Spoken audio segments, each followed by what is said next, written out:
Stick around until the end of the video to learn how you can get 20% off the Tobii Eye Tracker 5. Next week, the third star system in Star Citizen will release to all players. While it'll be incomplete, lacking its planets, it will introduce a new major landing zone at Levski, a new asteroid belt, some of the pre-4.0 beloved contracts, and a pretty interesting storyline revolving around the illegal smuggling of alien bodies. But how different will it really be from Stanton and Pyro? To be honest, there are some key differences, but the initial delivery of content, at least in my early PTU testing, has left something to be desired. Allow me to give you a brief look at what you can expect in the Nyx System in Alpha 4.4 starting next week. Thank you for coming to my Tomato Talk.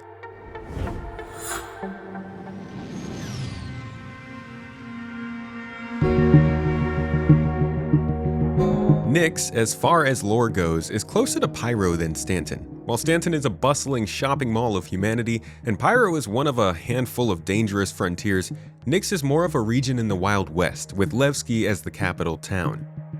You've got the People's Alliance holding down the main population center there, scattered space stations occupied by squatters and gangs, an encroaching hostile Vanduul clan that runs raids into the system, Intersect, who represents the UEE and unclaimed systems like Nyx, and a new player in town, Genesis Terraforming, who has set up shop on Nyx 1 to transform the previously useless world into an oasis of multiple biomes and ample new space for settlements.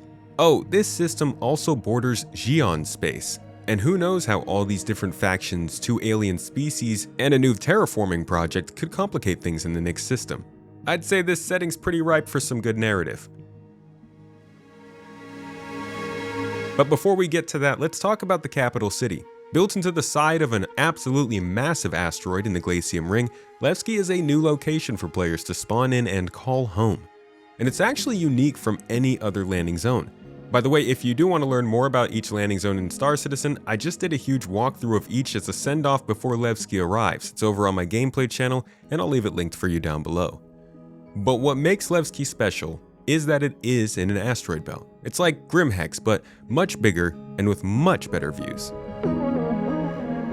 Levski actually was the first landing zone in Star Citizen before it was removed years ago. It returns mostly the same, but with some expected additions: a hospital, new shops, a cargo center, a refinery deck, new cargo ports, and the borehole we used to know goes all the way through the asteroid to make for some pretty crazy shots now.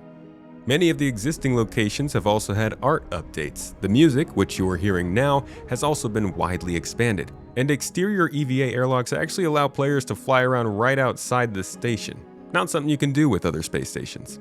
Unlike any other landing zone in the game, Levski has no atmosphere or gravity outside of the walkways. This means large-scale hauling operations have a leg up here compared to the Stanton landing zones, with exterior loading facilities allowing ships like the Hull C, which can't land in a normal city, the chance to benefit from the minerals flowing through Levski. That's another thing that comes with this location, a focus on industry. The Nyx system is bringing with it multiple new commodities that are exclusive to the space. Subsequent updates will also change mining in ways that may prove beneficial to mining magnates. Being stuck right in the middle of an asteroid ring, I think Levski's also going to benefit quite a bit. But Levski, at least in these early PTU stages, has been a bit of a laggy mess. While the system is bigger than Stanton, it's still only covered by a couple of servers. A new location like Levski is going to attract a lot of attention, a lot of people, and a lot of ships. But this first release in 2025 is only Nyx Phase 1. It's the space phase, focused on the asteroid belts and the points of interest throughout them. Mainly, the Glaciem ring will have various space stations that may or may not be inhabited by a new gang in the Nyx system, the Shattered Blade.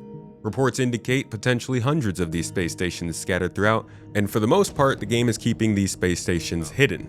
So far during my sessions in the PTU, there have been no missions outside of things related to the specific ongoing storyline I talked about earlier, so there's no real way to get to these locations outside of that storyline. No FPS, no missing person, no assassinations. I essentially was left without FPS gameplay in the entirety of the Nyx system so far. We will see how this progresses, but overall the system seems to be pretty underutilized in this regard. Elsewhere in the belt, you will find other mission possibilities like finding black boxes and bits of cargo, but these are featured around derelict wrecks scattered throughout the asteroid belt.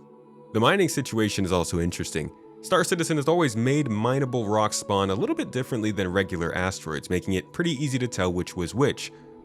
But in the Glaciem ring, there's so much scatter and diversity that it feels much more natural. While I haven't searched for new minerals out here, some in my org have been talking about finding new minerals in Nyx, and one of them is actually pretty valuable. The ring itself also actually renders itself differently from other asteroid belts throughout the game, like the Air and Halo belt. It's pretty cool to see its presence while you're flying around in quantum travel, and I do hope it's an effect we see in other asteroid belts soon. I'm sure there's more hiding in the ring to find right now, but in my short time of testing this system so far, this is what I found. I'm pretty disappointed at the lack of FPS gameplay outside of that main storyline, but that is where I've been spending most of my time because that's the gameplay I'm into.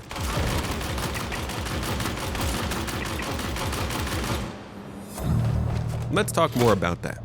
I'll say if you're okay with PvE combat, the newest advancement in this ASD Vanduul regeneration tech plotline is likely the best thing CIG has ever made.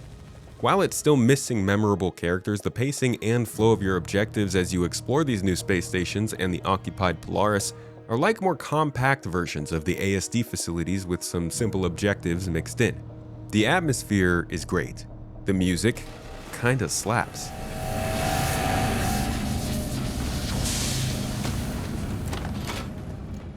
And it showcases both space and FPS gameplay in seamless fashion. Still, a major strength of the game.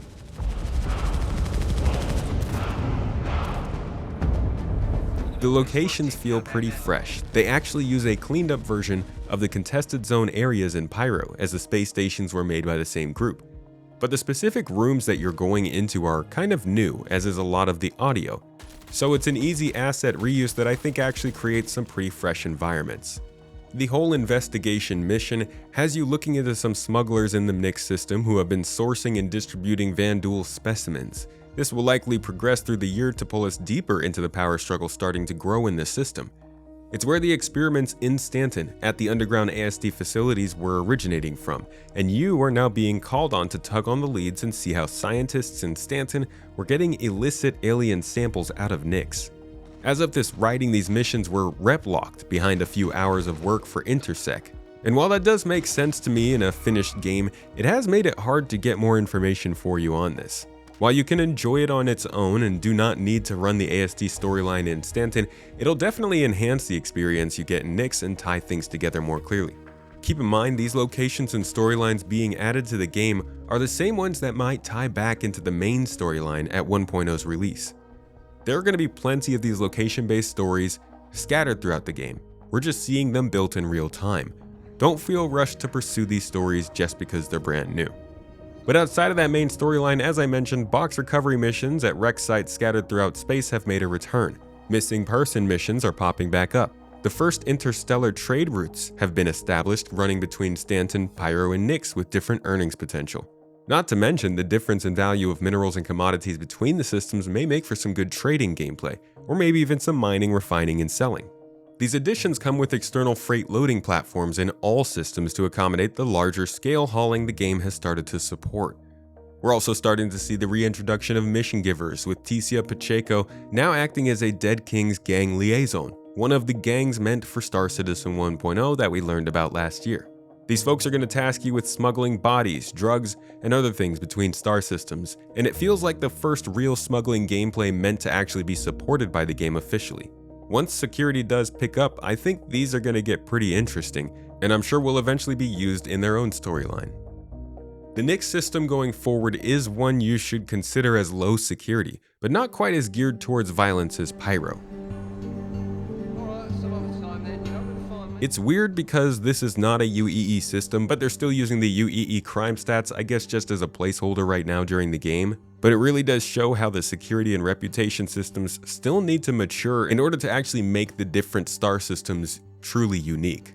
Until then, you're gonna find different things to do here, but the experience itself might not actually feel that much different from other systems.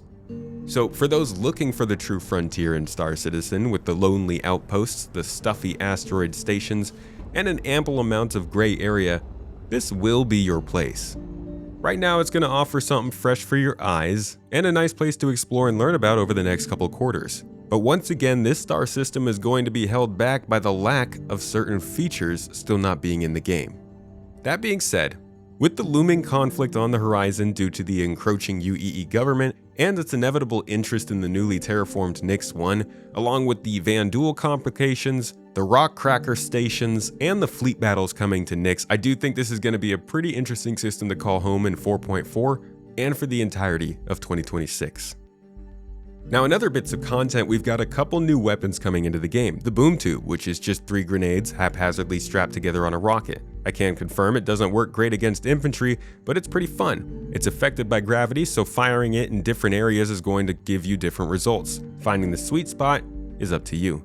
The Triple Threat is a bolt-action triple chamber shotgun pistol, because every great shooter needs one. It's actually a lot of fun to use, and the audio for it is pretty satisfying.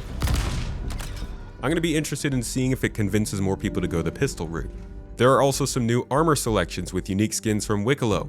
There are skins available for Wicklow first ships. New ships are being added to the ship shops as well in-game, like the Starlancer TAC, the Asgard, and the Prowler utility, so you can now grind to just buy them with UEC. And we're going to see a few other ships brand new to the game in 4.4, like the RSI Perseus, and a couple other unannounced vehicles rumored to possibly be the RSI Salvation, the Drake Clipper, and one more little secret. But we'll see what happens. If you'd like to see all the possibilities, I'll leave that video linked for you down below as well. There are also some small balancing changes that are ongoing. The injury system has seen some tweaks which removed RNG from chances of injury, but also seemingly made them much less common. We'll see how that fares. All in all, Alpha 4.4 is largely focused on the new star system, Nyx. It's the third in the game and the second in a year. While it would feel great to say the speed of development has actually increased that much, it hasn't. This system, like the Pyro system before it, is launching without quite a bit of the potential content it was meant for. From the dangers of star pulses to the gang warfare limiting your services in space stations to the lack of reliable social gameplay, Pyro at launch was not a full second system, and I'd argue it still doesn't meet the bar, especially considering features like engineering, reputation, and more social AI still aren't in the game. Nyx could very well be releasing the same way. While older missions we loved are back in, I do feel like there's a real missed opportunity in more space-based gameplay in Alpha 4.4. We will see what happens when it goes live, but for now, this is your 4.4 report. With this update, Star Citizen's also going to be doing their first drops over on Twitch. This basically means you get free stuff just for watching some streams. Now, I'll be streaming this a lot over the next couple of weeks, and you can start earning on the 20th of November. All you have to do is link your Twitch and RSI account, and you should be good to go. And can I tell you about something for a minute? It's called controlling your computer with your eyes, and it's not a gimmick. Besides letting me lock onto targets, checking my 6, and looking around while creeping through a bunker in-game, the Tobii Eye Tracker 5 also lets me log into my computer, make purchases, and use my PC in general through the use of Windows Hello. I know that sounds incredibly corporate, but it's also really convenient as I'm already using Windows and my eyeballs, so this kind of works out. It also works for plenty of other racing, flight, simulator, and even adventure games. While this video is sponsored by Tobii, I actually generally suggest the device just because it can have a genuinely notable impact with games like Star Citizen after you pick up maybe your HOTAS and a good mouse and keyboard. I grabbed one to use myself well before partnering with them. I loved it so much that I reached out to see if we could figure something out. And while it has gotten a lot more expensive since I picked one up, you can get a 20% discount on the device right now for the Black Friday sale up until December 1st. If you'd rather think about it though, you could still get a 5% discount at any point using code SPACETOMATO at checkout. So if you're interested, check out the link down below and use code SPACETOMATO. And if you don't like the device, they're actually pretty good about return policies. Anyways, thank you so much for listening to that. I hope you learned something new in this video, and I'll catch you in the next.